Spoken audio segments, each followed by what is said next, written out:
Hello friends, तर मी पूनम संकपाळ स्वागत करते तुमचं माझ्या यूट्यूब चॅनल ज्याचं नाव आहे माझे सासर. तर आजचा दिवस दुसरा आहे साफसफाईचा.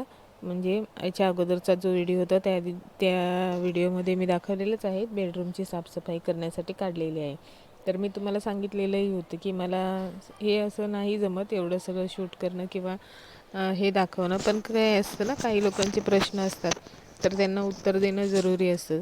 आपण त्यांना अवॉइड केलं किंवा नाही दिले उत्तरं की ते मग थोडंसं आपल्याला कमी समजतात किंवा त्यांचे प्रश्न कधी संपत नाहीत. त्यामुळे कसं असतं, वेळोवेळी एखाद्याला उत्तर देणं हे खूप जरुरी असतं. त्याशिवाय हे नाही होत, समोरच्याला कळत नाही की आपण प्रश्न करतो किंवा कमेंट करतो तर त्यामुळे समोरच्याला देखील काही वाटत असेल म्हणून त्यामुळे मग त्या गोष्टीला उत्तर देण्यासाठी मी अगोदरचा व्हिडिओत बोललेली आहे. तर तसाच काही आणखीन एक प्रश्न आहे जो मला नेहमी बोलून दाखवला जातो किंवा खूप वेळा मला हा प्रश्न ऐकावा लागतो. तर तो प्रश्न असा की तुझं बरं आहे, तुला आयता संसार भेटलेला आहे, आम्हाला तर काय शून्यातनं सुरुवात करायची आहे, आम्हाला आमचं सगळं स्वतःचं स्वतः करायचं आहे. तुला चांगलं आहे. म्हणजे कसं असतं ना, आपण जेव्हा लग्न होऊन जॉईंट फॅमिलीमध्ये येतो तेव्हा जर आपण जॉईंट फॅमिलीमध्ये आलो तर मग आपल्याला कसं असतं की अगोदर ज्या सासू सासरे किंवा जावा वगैरे असतील त्यांनी जे काही केलेलं असतं संसार मांडलेला, तर त्यामध्येच आपण हे होऊन जातो. जे काही त्यांनी केलेलं असेल त्यामध्येच आपण पुढे हे होऊन जातो. पण काही जणांचं कसं असतं की ज्यांचं नवीन लग्न होऊन ते फक्त जोडपं राहतात तेव्हा ते कुठेतरी घर घेतात, भाड्याने म्हणा किंवा स्वतःचं असेल अशा प्रकारे. तर मग त्यांना सगळं कसं शून्यातनं स्वतःची स्वतः सुरुवात करावी लागते. तर जसं की आपल्याला आयता संसार मिळणं जेवढं चांगलं असतं तेवढंच वाईटही असतं असं मला वाटतं. वाईट म्हणजे तसाच त्रासही असतो. जसं की आपल्याला जर आयता संसार नाही मिळाला तर आपण शून्यातनं सुरुवात करतो. म्हणजे मग आपण काय करतो की आपल्याला जेवढं गरजेचं असतं त्याच वस्तू आपण घेतो आणि तेवढंच वापरतो. पण जेव्हा आपल्याला असं मिळतं ना की जे पूर्वीचं म्हणजे पूर्वजांपासून असेल, सासू सासरे किंवा त्यांच्या सासू सासऱ्यांपासून, तसा तो जो त्याला म्हणतात की आयता संसार. तर तसा जर आपल्याला मिळालेला असेल तर मग कसं असतं ना की तो सांभाळण्यात किंवा त्याची देखरेख करण्यामध्येच असं पूर्ण दिवस निघून जातो. तर माझं तसंच आहे. जसं की मला आयता मिळालेला आहे, पण त्या गोष्टींची देखरेख करणं किंवा त्यांची देखभाल करणं, त्यांचं वेळोवेळी साफसफाई करणं, नीटनेटकं ठेवणं, ह्या सगळ्या गोष्टी करण्यामध्येच माझा असाच पूर्ण दिवस निघून जातो. तर जेव्हा आपलं असं नसतं की आपण सेपरेट हे करत असतो तर तेव्हा कसं असतं की आपल्याला जेवढं लागेल किंवा ज्या म्हणजे ज्या गोष्टी आपल्याला हव्या असतील आपण तेवढ्याच घेतो आणि तेवढ्यांचीच आपल्याला हे करायची असते, काळजी वगैरे जे काय असेल ते त्यांची देखरेख करावी लागते. त्या व्यतिरिक्त आपल्याला म्हणजे आपण त्यापेक्षा जास्त आपण घेण्याच्या भानगडीतही पडत नाहीत किंवा काही नाही. जेवढं आपल्याला लागेल तेवढंच आपण घेण्याचा प्रयत्न करतो. त्याच्यापेक्षा जास्त उगाच आपण, एकतर कसं असतं बजेट नसतं तेवढं की एकदमच बर्डनने एवढं सारं घेऊन आणि एवढं सगळं हे करण्याचं. तसंच हे पण असतं की उगाच काय करायचं. म्हणजे जर आपण छोट्या याच्यामध्ये राहतोय, छोट्या फॅमिलीत आहोत, तर मग आपण उगाच एक्स्ट्राचे सामानं कशाला गोळा करणार ना. जेवढं आपल्याला लागेल, जेवढीची गरज आपल्याला असेल आपण तेवढाच घेण्याचा प्रयत्न करू, जास्त घेण्याचा प्रयत्न करणारच नाही. तर कसं असतं ना, म्हणजे आपण जर सेपरेट राहतोय आणि फक्त दोघेच राहतोय तर मग ॲटलिस्ट मुलं बाळं होईपर्यंत तरी आपण जास्त वस्तू घेण्याच्या भानगडीत पडत नाही. जेवढी गरज असते संसाराला आपण तेवढ्याच वस्तू घेणार आणि तेवढ्यांचंच करण्यामध्ये, तर त्यामध्ये जास्त हे होत नाही. पण कसं असतं ना, आपण जर जॉईंट फॅमिलीमध्ये राहतोय तर मग त्या संसारामध्ये ज्या काही वस्तू असतात, ज्या अगोदरच्या असतात, मग ते भांडे असो, कपडे असो किंवा बाकीचे काही वस्तू, आपलं फर्निचर वगैरे जे काही असेल घरातलं, त्याची देखभाल ही आपल्याला करावीच लागते. कारण आपण त्या घरात राहतो, ते घर आपलं आहे. त्यामुळे त्याची देखरेख करणं हे आपलं कर्तव्य असतं. तर आपल्याला ते करावंच लागतं. तर जे मला म्हणतात ना की आयता संसार मिळालेला आहे, तुम्हाला काय करण्याची गरज आहे, तुम्हाला तर आयता संसार मिळाला. तर आयता संसार मिळणं जेवढं चांगलं असतं तेवढंच वाईटही असतं. जसं की साफसफाई करण्यामध्ये आहे ना, जर आपण करायला गेलं ना तर पूर्ण दिवस असाच निघून जातो. म्हणजे रोजचे जे घरातले कामं असतात ते करण्यामध्येच पूर्ण दुपार होऊन जाते. त्यानंतर मग बाकीचं पुढचं काय असेल त्यामध्ये संध्याकाळ निघून जाते. असा दिवस हा हे होऊन जातो. पण जर आपण 2 याच्यात असलं तर आपण कसं तेवढ्यापुरतं तेवढं करतो आणि ते होऊन जातं. असा पूर्ण दिवस त्यामध्ये जात नाही.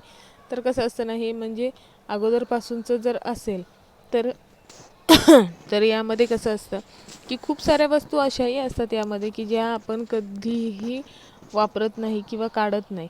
पण कसं असतं ना, त्यांनी त्यांच्या संसाराच्या वेळेस ते घेतलेल्या आहेत किंवा ती त्यांची आठवण आहे. मग ती कोणाची असेल आपल्या घरातल्यांची, तर त्यांनी तेव्हा ते घेतलेलं आहे. पण खूप गोष्टी अशा असतात म्हणजे जुन्या लोकांच्या तरी खूप अशा गोष्टी असतात की ते त्या वस्तू लवकर हे करत नाहीत. म्हणजे त्या वस्तूंचा यूज जरी काही होत नसला तरी त्या ठेवून दिलेल्या असतात एका साईडला, कुठे ना कुठे कधी ना कधी त्या यूज होतील ह्या आशेने. पण त्या वस्तूंचा काही उपयोग होत नाही. पण एक कसं असतं ना, आपण घेतलेली वस्तू असली की आपलं पण त्यावर तेवढंच प्रेम असतं की आपण घेतलेलं होतं, म्हणून त्यावर तेवढं प्रेम असतं. म्हणून माणूस पटकन ती हे करत नाही, तिला टाकत नाहीत किंवा टाकून देण्याचा विचारही करत नाहीत. त्यामुळे मग अशा खूप वस्तू असतात, पण त्याचीही देखरेख आपल्यालाच करावीच लागते की त्या जुन्या आहेत किंवा त्या आपण नाही घेतल्या म्हणून आपण त्याचं लक्ष नाही, त्याकडे लक्ष नाही द्यायचं, त्याचा विचार नाही करायचा, असं होत नाही. पण हेच जर आपण संसार जर नवीन सुरू केला असेल तर त्यामध्ये तसं नसतं की उगाच ज्या वस्तूंचा यूज नाही त्याही वस्तू आपण जमा करणं हे आपण करत नाही. तर हा असतो फरक याच्यामध्ये. तर नेक्स्ट टाईम मला जेव्हा कोणी असं प्रश्न करेल तेव्हा विचार करा की म्हणजे आपण खरोखर कधी कोणाला बोलताना विचार करत नाही. म्हणून थोडासा विचार करून बोलायचं शिका. तर आजचा माझा दुसरा दिवस होता बेडरूम साफ करण्याचा. तर बेडरूमची साफसफाईमध्ये मी सगळ्यात अगोदर आहे ना, पूर्ण बेडरूमची जी झाडून घ्यायचं होतं, जेवढी धूळ झाडून निघेल तेवढी तर मी धूळ झाडूने काढली आहे. ॲक्च्युली मी मागच्या व्हिडिओत सांगितलेलंच आहे की इथे कन्स्ट्रक्शन असल्यामुळे खूप लवकर असं हे होऊन जातं, घाण होऊन जातं, जाळं वगैरे खूप लवकर लागतं. तर ही आहे बेडरूमची खिडकी, जी नेहमी बंद असते. तुम्हाला याच्या व्यतिरिक्त म्हणजे आजच्या अगोदर कुठल्याही व्हिडिओमध्ये ही विंडो तुम्हाला उघडी दिसली नसेल, कारण समोर कशी घरं असल्यामुळे ही विंडो आमची कंटिन्यू बंद असते. तिला पडदा वगैरे लावलेला असतो, त्यामुळे ती पटकन कोणाला ओळखण्यात पण येत नाही की इथे मागे विंडो आहे म्हणून. फक्त ह्या विंडोचा यूज जेव्हा तिला आम्ही स्वच्छ करायचं असतं तेव्हाच आम्ही तिला खोलून आणि धुवून वगैरे, तिथे एसीचं हे ठेवलेलं आहे ना, त्यामुळे मग ती धुवून वगैरे घेतो. तर आता माझी विंडो मस्त अशी स्वच्छ करून झालेली आहे. तर मी ते एसीचं जे ठेवलेलं आहे कंप्रेसर त्याला पण स्वच्छ करून घेतलं. त्यानंतर विंडोजला पूर्ण पुसून वगैरे धुवून वगैरे तिची ग्रिल वगैरे धुवून असं मस्त चकाचक केलेली आहे. तर त्यानंतर मग मी आता झाडून तर सगळी जेवढी निघेल तेवढी धूळ काढलेली आहे. पण फक्त झाडून धूळ कधीच संपत नाही. थोड्या वेळात किंवा आणखीन एखाद्या आठवड्यात बघितलं ना तर पूर्ण लगेच पुन्हा जाळे लागायला लागतात, जेव्हा आपण फक्त झाडून धूळ काढतो तेव्हा. त्यामुळे जेव्हा आपण जी धूळ झाडून काढली आहे त्यानंतर एक फडका फिरवला, फडका म्हणजे माझ्याकडे मॉप आहे. मी तो मॉप लादी वगैरे पुसण्यासाठी वापरत नाही सहसा करून, कारण तो मॉप मी फक्त भिंती वगैरे पुसण्यासाठी वापरते. कारण आमच्या किचनला पूर्ण टाईल्स असल्यामुळे टाईल्स पुसण्यासाठी असं एवढं उंच चढणं मुश्किल आहे. त्यामुळे मग तो मॉप स्वच्छ ठेवलेला असतो, जेणेकरून फक्त अशा उंच ठिकाणी त्याला फिरवता येईल. तर लादी तर मी नेहमी अशी हातानेच पुसते, त्यामुळे मी कधी मॉपचा यूज करत नाही. तर मॉप घाण आहे असं म्हणू शकत नाही, तो फक्त भिंती किंवा टाईल्स पुसण्यासाठीच वापरला जातो. तर मग आता झाडून झालेलंच आहे, तर मी विचार केला त्यानंतर आता लगेच ओल्या याने मॉपने एक हात मारून घेतला, पुसून घेतलं की मग ॲटलिस्ट थोड्या दिवसांचं तरी टेन्शन कमी होऊन जातं, जेणेकरून 3-4-5 महिने तरी पटकन असं काळं किंवा जाळं लागलेलं दिसणार नाही. सॉरी. तर एवढं लवकर असं जाळं लागत नाही ओल्याने पुसल्यानंतर. म्हणून माझं नेहमीच असं असतं की झाडून झाल्यानंतर पुसून देखील घ्यायचं ओल्या फडक्याने. तर मी आता तेच करणार होते. तर सगळ्यात अगोदर खिडकी स्वच्छ करून घेतली, म्हणजे जेणेकरून तिला मी बंद करून टाकेन. म्हणजे मग ते बाहेर समोरच घर असल्यामुळे ते एकदमच समोर असल्यासारखं होतं, त्यामुळे मग ते बंद केलेलंच चांगलं असतं. म्हणून बंद करून घेतली. त्यानंतर फॅन स्वच्छ करून घ्यायचा आहे. तर फॅन पण स्वच्छ करून घेते. फॅनला पण मी शक्यतो जेव्हा मी बेडवर चेअर ठेवून आणि फॅन पुसते, तेव्हा मी जे काही साबण असेल, लिक्विड साबण वगैरे, त्याने थोडंसं घासून आणि मग पुसते ते. तर त्यानंतर मग तो पण असा चिकट जो झालेला असतो, तर तो निघून जातो आणि चिकटपणा त्यावर राहत नाही. त्यामुळे मग त्यानंतर परत तो लगेच असा घाण होत नाही. थोडे दिवस तरी तो जरा चकाचक दिसतो. तर आता हे बघा, मग हे मॉप आहे ते. ह्या मॉपची सगळ्यात जास्त मला हेल्प होते. तर आता मॉपने सगळ्या भिंती वगैरे ज्या आहेत त्या पुसून घेते. ॲक्च्युली कसं असतं ना, दरवर्षी गणपतीच्या वेळेत कलर केला ना की मग त्या भिंती वगैरे एवढ्या घाण होत नाहीत. त्यामुळे मग एवढं टेन्शन नसतं साफसफाईचं. मग एवढ्या पटकन नाही केलं तरी जाळे वगैरे लागत नाहीत. पण ह्या वर्षी कसं आहे ना, हे केलेलं नाही आहे, कलर केलेलं नाही आहे, आणि त्यामुळे मग थोडंसं पावसामुळे भिंतीला हे होऊन ओलसरपणा येऊन ते काळे डाग वगैरे येतात ना, तसं झालेलं आहे. त्यामुळे ते लवकर जाळे होत आहेत. म्हणून एवढं जाळं दिसतंय, नाहीतर मग इतर वेळी असं होत नाही. चला असू, नेक्स्ट इयरला कलर करता येईल. तर त्यानंतर मग तुम्हाला बाजूला जर व्हिडिओमध्ये आवाज येत असेल असा घर केलेला, तर आमची नायरा झोपलेली आहे, बाजूलाच झोपलेली आहे, आणि तिला सर्दी पण झालेली आहे. त्यामुळे मग ती थोडीशी घोरते झोपेमध्ये, त्याचा आवाज येतो आहे. तर झोपली आहे म्हणूनच मला पण व्हॉइस ओव्हर करायला मिळतं आहे, नाहीतर मग तिचा मोबाईल किंवा तिचं बडबड चालू असते. त्यामुळे मग होत नाही पटकन असं व्हॉइस ओव्हर देण्याचं. आणि मग ते कोण बाजूला मोबाईल चालू असला तर मग पुन्हा ते पण टेन्शन येतं की कॉपीराईट वगैरे लागेल. त्यामुळे मग शक्यतो मी नायरा झोपलेली असेल त्यावेळेसच व्हॉइस ओव्हर देऊन घेते. तर त्यानंतर मग आता हे जे काय आहेत, जे हे केलेले कपाटं वगैरे स्वच्छ करून झालेले, त्यांना आता मी मस्त असं चकाचक सर्फच्या पाण्याने पुसून घेणार आहे, जेणेकरून ते मस्त असे चकाचक होऊन जातील आणि सुंदर दिसायला लागतील, स्वच्छ होऊन जातील. तर मस्त असं पुसून घेते. आणि त्यानंतर मग जे काही सामान आहे ते तर मी पुसून ठेवलेलंच आहे. मग त्यानंतर मला फक्त सामान आणून आणि लावायचं आहे. तर त्याच्या अगोदरच मी सामान वगैरे सगळं स्वच्छ करून, म्हणून मी सगळं स्वच्छ करून नेऊन ठेवलेलं आहे.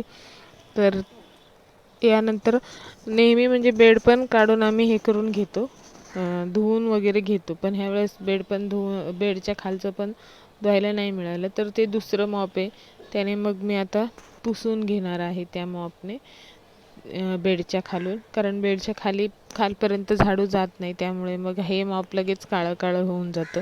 कारण हे पांढरं असल्यामुळे याच्यावर काळेपणा लवकर दिसतो आणि लवकर काळं होतं. त्यानंतर मग ते लवकर स्वच्छ पण होत नाही आणि ते भिंतींना डाग यायचं टेन्शन येतं. त्यामुळे मग मी शक्यतो ह्याला नाही वापरत, ते दुसरं जे मॉप आहे त्याला वापरून आणि बेड खालून स्वच्छ करून घेणार आहेत. तर त्या अगोदर सगळ्यात पहिले भिंती आणि कपाटं वगैरे जे आहेत ते स्वच्छ करून घेते, म्हणजे मग ते हे होणार नाहीत, लवकर पुन्हा घाण होणार नाहीत. तर नायरा गेलेली होती शाळेमध्ये. नायराला सकाळी शाळेत वगैरे सोडलं, बाकीचे किचनकडचे सगळे कामं झालेले आहेत. नायराचं टिफिन वगैरे सकाळचं झालेलं आहे. त्यानंतर नायरा शाळेत गेली आणि मग मी किचनकडचं सगळे कामं आवरून घेतले आणि त्यानंतर मग मी हे करायला लागलेले आहे, बेडरूमची साफसफाई. तर मग पुन्हा 2 वाजेपर्यंत करून नायराला घ्यायला जायचं असतं, कारण नायराची शाळा असते सकाळी 7:30 ते 7:30 नाही, सॉरी 7:40 ते 2 वाजेपर्यंत, 2:10पर्यंत असते शाळा. तर तोपर्यंतचाच टाईम असतो जेणेकरून आपण आवरून घेऊ. त्यानंतर मग ती पण थकून येते आणि मग आपण आपल्या कामाच्या याच्यामध्ये असलं, पसारा घेऊन ठेवलेला असला तर आपले काही घरं एवढे मोठे मोठे नसतात. 1 BHK मध्ये मग एका रूमचं जर काढला पसारा तरी तो दुसऱ्या रूममध्ये, जसं की बेडरूम साफ करायचं आहे तर आता मी पूर्ण सगळं बेडरूमचं सामान जे आहे ते नेऊन हॉलमध्ये ठेवलं आहे. तर हॉल पण मग म्हणजे हेच झालं ना, कंजेस्टेडच झाला. कंजेस्टेड म्हणजे जेणेकरून हॉल पण काही खूप मोठे असे गावी जसे घरं असतात मोठे मोठे तसे आपल्याकडे नसतं. त्यामुळे मग गावच्या लोकांना कसं ते जमून जातं, त्यांना एका दिवसातच स्वच्छ करणं वगैरे. तसं आपल्याला नाही जमत. तर हे बघा ना, आज मी नायराला शाळेत पण घ्यायला गेली नव्हती. नायराला तिच्या पप्पांनी शाळेतनं आणलं. त्यानंतर नायराला जेवायला वगैरे दिलं आणि आता थोडंसं मी पण नायरा आली आहे म्हणून थोडंसं विचार केला, थोडंसं बसते आणि थोडं नंतर मग हे करते, कारण ती पण कंटाळून जाते मग. कारण तिला बेडवर झोपण्याचंच हे असतं, वेड असतं आणि नेमकं बेड काढला की मग ती सगळ्यात जास्त परेशान होऊन जाते. त्यामुळे मग मी विचार केला थोडंसं 5-10 मिनटं बसून आणि हे करून घेते. तर फायनली माझं झालेलं आहे, धुवून वगैरे सगळं पुसून वगैरे झालेलं आहे आणि आता लावायचं आहे सामान. तर बघा कसं मस्त असं सगळं चकाचक झालेलं आहे, सगळीकडे पुसून वगैरे झालेलं आहे आणि आता सगळी धूळ माती वगैरे काढून झाली. आता सगळ्या ज्या बॅगा वगैरे आहेत त्या मी वरती ठेवून देणार आहे. बेडवर गादी ठेवण्या अगोदरच खुर्ची तिथे ठेवून आणि ठेवता येतात त्या बॅगा, त्यानंतर मग नाही येत. तर हे बघा बॅगा वगैरे पेपर ठेवून आणि मी वरती ठेवून दिले आहेत बेडवर. बाकी इकडचं जे सामान आहे तर हे पण सामान मी ठेवून देते आहे वरती. तर भेटूया पुढच्या ब्लॉग.